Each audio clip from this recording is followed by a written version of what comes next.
Shri Lal Bahadur Shastri degree college Gonda की होनहार छात्रा भूमि द्विवेदी आज युवाओं के लिए प्रेरणा का स्रोत बन चुकी है। पढ़ाई के साथ साथ उन्होंने भाषण, वाद विवाद और मंच संचालन जैसी प्रतियोगिताओं में निरंतर भाग लेकर अपने व्यक्तित्व को निखारा है। इन मंचों ने उन्हें न केवल आत्मविश्वास दिया बल्कि विचारों को प्रभावशाली ढंग से प्रस्तुत करने की कला भी सिखाई।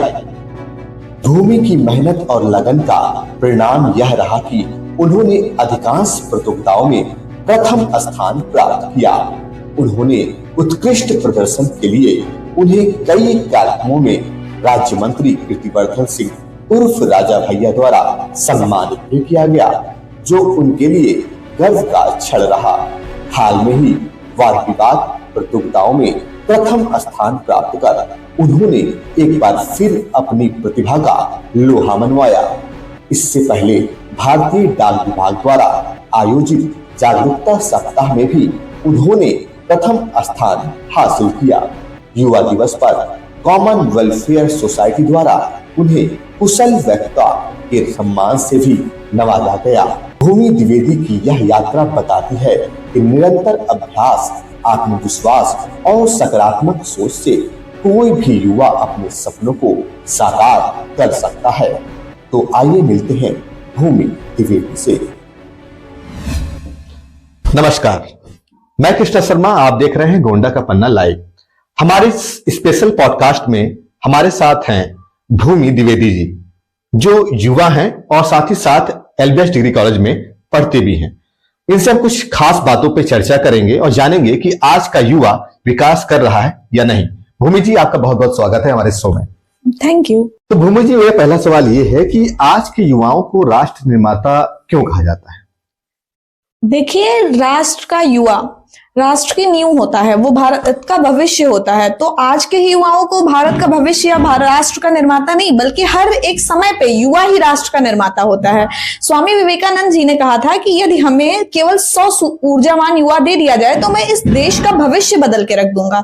तो इस हिसाब से युवा ही राष्ट्र का निर्माता होता है। अभी जल्दी ही विकसित भारत का जब लॉन्च किया गया था नियम 2047 के लिए, विकसित भारत का जो लॉन्च हुआ, उसमें नरेंद्र मोदी जी ने बोला कि युवा ही एक की होता है डेवलपमेंट का। युवा इज अ की, यूथ इज अ की फॉर द नेशन डेवलपमेंट। तो इस तरह से हम कह सकते हैं कि नेशन बिल्डिंग, राष्ट्र निर्माता युवा ही होता है। और एक और बात कही जाती है कि जिस ओर जवानी चलती है उस ओर जमाना चलता है। तो इस तरह से हमें किसी बात की, किसी प्रूफ की आवश्यकता ही नहीं है कि राष्ट्र का निर्माता एक युवा ही होता है। और इस बात में भी बिल्कुल संशय नहीं है कि जो हमारा देश है वो सबसे घनी आबादी वाला देश है और जिसमें सबसे अधिक युवा हैं। एक रिपोर्ट के अकॉर्डिंग पूरे विश्व में 5% जो युवा हैं वो भारत के ही डेवलपमेंटल क्षेत्र से आ रहे हैं। तो इस तरह से हमारे देश का युवा ही हमारे राष्ट्र का निर्माता है।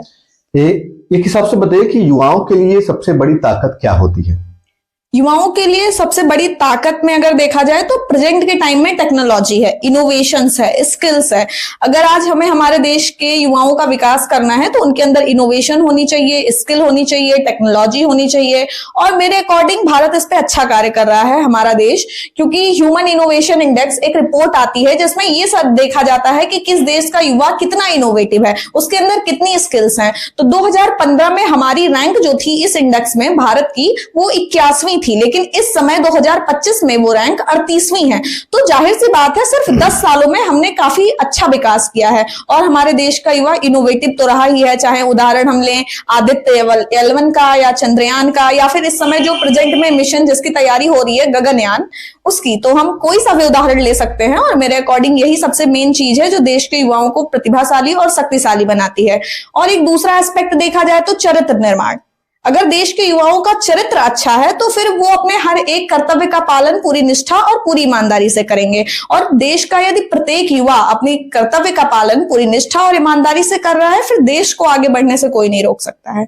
युवाओं के लिए सकारात्मक जो विचार होते हैं, उनके मन में कैसे विचार होने चाहिए जो राष्ट्र निर्माण के लिए विकासशील हो? सबसे पहली चीज जो है सेल्फिशनेस, मैं उसे बोलूंगी कि जिसमें सिर्फ अपने विकास को सोचना। हमारे देश के युवाओं का लक्ष्य बन गया है कि बस नौकरी मिले और हम पेंशन पाएं और अच्छा घर हो, संपन्न परिवार हो, और यही उनका लक्ष्य हो गया है। जैसे अकबर इलाहाबादी ने इसी बात को बहुत ही पॉइंट किया था कि क्या कहे अहबाब क्या ही कार नुमाया कर गए, नौकरी मिली, पेंशन लिए और मर गए।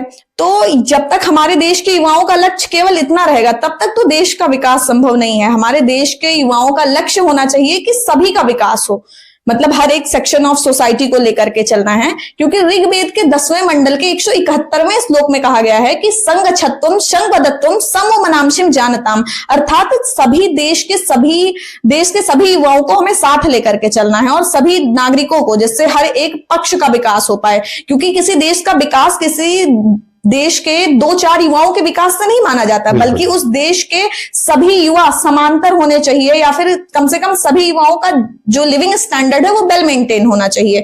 और ये देश का युवा डेवलप है तो फिर पीढ़ी ही डेवलप होगी, जनरेशन, और आगे वाली जनरेशन और डेवलप होगी। तो 2 ये बेसिक बातें हैं जिसका हमें ध्यान रखना चाहिए। युवाओं के लिए जब युवा बाहर निकलते हैं काम के लिए तो उनके सामने बहुत सारी चुनौतियां आती हैं। वो क्या चुनौतियां हैं जो उससे उनको पार होना पड़ता है? क्योंकि काफी दिक्कतें होती हैं उनको बाहर जाने में। क्या क्या दिक्कतें आती है युवाओं के लिए? जैसे युवाओं को बाहर जाने में सबसे पहले तो फाइनेंशियल प्रॉब्लम होती है। अगर वो अच्छे घर से नहीं बिलोंग कर रहे हैं, जिनका बैकग्राउंड बहुत स्ट्रांग नहीं है, तो उनको ये समस्या आती है। लेकिन उनके पास अगर स्किल है तो गवर्नमेंट के द्वारा बहुत से ऐसी योजनाएं चलाई गई हैं जिससे उनको पैसे मिल सकते हैं कि वो आगे जाकर के स्किल को सीखे भी और उससे इंटर्नशिप भी होती है। बस समस्या यहाँ ये नहीं है, समस्या ये है कि जो ये इंटर्नशिप वाला प्रोग्राम होता है वो सिर्फ बड़े बड़े शहरों में होता है, तो जो छोटे शहर का युवा है उसे कई प्रकार की समस्याएं फेस करनी पड़ती हैं। तो मेन चीज यही है कि थोड़ा सा जो NEP 2020 के बाद हमारी शिक्षा नीति आई है उस पर फोकस किया जाए और उसके थ्रू स्किल्स को डेवलप किया जाए। तो कहीं ना कहीं हमारे देश का युवा जो सिर्फ नौकरी के पीछे भाग रहा है वो सेल्फ एम्प्लॉयमेंट जनरेशन पे आएगा। क्योंकि हमें जॉब सीकर नहीं बनना है। जब तक हमारे देश का युवा जॉब सीकर रहेगा तब तक देश का विकास पॉसिबल नहीं है। जब हमारे देश का युवा जॉब सीकर नहीं बल्कि जॉब प्रोवाइडर बनने की कोशिश करेगा तब देश का विकास संभव हो पाएगा। चाहते हैं कि जॉब देने वाला हो। हाँ, हमें जॉब देने वाला बनना है, जॉब लेना नहीं है। तो जब इस तरह का माइंडसेट डेवलप होगा तो हम अपने देश का विकास कर सकते हैं। एक मेरा फॉर्मूला है दैट इज CID। भले से ये अब्स्ट्रैक्ट फॉर्मूला नहीं है, और इस CID का मतलब होता है, C का मतलब है change in the mindset of youth. सबसे पहली चीज तो यूथ के माइंडसेट को चेंज कर रहा है कि जॉब सीकर से वो जॉब प्रोवाइडर बने। I मतलब कि the Indian perspective of business. हमारे इंडिया का जो पर्सपेक्टिव था बिजनेस का आज से 100-150 साल पहले, उस पर्सपेक्टिव से हमें आगे बढ़ना होगा। और D का मतलब है development in the skills and innovation. अगर हमारे देश के युवाओं के पास स्किल्स और इनोवेशन रहेगी तो ये फॉर्मूला एकदम अच्छा रहेगा और सटीक बैठेगा देश के विकास के लिए। फीमेल स्टूडेंट जो होती हैं तो उनके लिए काफी परेशानियां होती हैं क्योंकि वो बाहर निकलती हैं। तो आज की जो महिला हैं और जो लड़कियां हैं जो पढ़ती हैं, कॉलेज से निकलती हैं, उनको कौन कौन सी दिक्कतों का सामना करना पड़ता है आपके हिसाब से? सबसे पहली चीज, मैं खुद फीमेल हूं तो इस समस्या से तो मैं काफी ज्यादा फेस कर चुकी हूं ऐसी प्रॉब्लम्स। सबसे पहली प्रॉब्लम्स तो ये होती हैं कि लोग जज करते हैं। अगर कोई फीमेल है जो डेवलपमेंट के लिए या फिर विकास के लिए या अपने ही सेल्फ डेवलपमेंट के लिए कार्य कर रही है, तो सबसे पहली चीज तो हमारी सोसाइटी जजमेंटल है, वो जज करती है। लेकिन हमें किसी पे ध्यान नहीं देना है, हमें सेल्फ डेवलपमेंट पे ध्यान देना है। जज किस मायने में करती है आपके हिसाब से? मेरे अकॉर्डिंग जज दोनों ही, कैरेक्टरल इश्यूज भी होते हैं कि कैरेक्टर अच्छा है लड़की का या नहीं है, वो रोज कहाँ जा रही है, क्यों जा रही है, किन लोगों के साथ बैठ रही है, तो ये पॉइंट थोड़ा सा रहता है। तो फैमिली भी इसलिए डरती है बाहर भेजने से कि समाज क्या कहेगा, क्योंकि फैमिली को अपनी बेटी पे तो भरोसा है लेकिन समाज पे भरोसा नहीं है कि वो मेरी बेटी को क्या कह सकता है, और समाज में ही मम्मी पापा को रहना होता है, तो वो लोग इस माइंडसेट से थोड़ा सा डरते हैं। लेकिन मेरा मानना है कि लोगों के अनुसार चलेंगे तब तो कभी डेवलपमेंट या फिर हम सक्सेस तो हो नहीं सकते हैं। तो इसलिए हमेशा अपने आप पे ध्यान देना है, और यदि हम सही हैं तो एक ना एक दिन हमारी जो मेहनत है, सक्सेस है, वो प्रूव कर देगी कि हम सही हैं। तो इसलिए मेहनत इतनी खामोशी से करो कि सफलता शोर मचा दे। तो इस वाले पॉइंट ऑफ व्यू को लेकर के चलना है कि आज के युवा पीढ़ी है वो कहीं ना कहीं नशे की ओर आगे बढ़ रही है। क्योंकि जाहिर सी बात है नशे के कई केंद्र भी बनाए गए हैं, कई कार्यक्रम भी किए जाते हैं, लेकिन अभी भी कहीं ना कहीं युवा उससे प्रेरित नहीं है। तो आपका विचार क्या है, कैसे उससे नशे से दूर रहा जाए? सबसे पहली चीज तो हमें इंडियन कल्चर है, वेस्टर्न कल्चर से थोड़ा सा दूर रहना होगा। मैं खुद मतलब ऐसा नहीं कहती कि मैं वेस्टर्न कल्चर को अवॉइड कर रही हूं, लेकिन हाँ, अगर हमें ग्लोबल होना है तो इंग्लिश भाषा को नहीं छोड़ना है, क्योंकि देश को ग्लोबली रिप्रेजेंट करना है तो इंग्लिश तो सीखना है। ऐसा भी नहीं है कि वेस्टर्न कल्चर को फॉलो नहीं कर रही, बट वेस्टर्न कल्चर में इतना लिप्त नहीं हो जाना है कि हम अपने देश की संस्कृति को भूल जाएं। जब हम अपने संस्कृति के साथ किसी और संस्कृति को मिक्स कर रहे हैं, रिमिक्स कर रहे हैं, तब चीजें थोड़ी सी पॉसिबल हैं कि हम इन चीजों से दूर रह सकते हैं।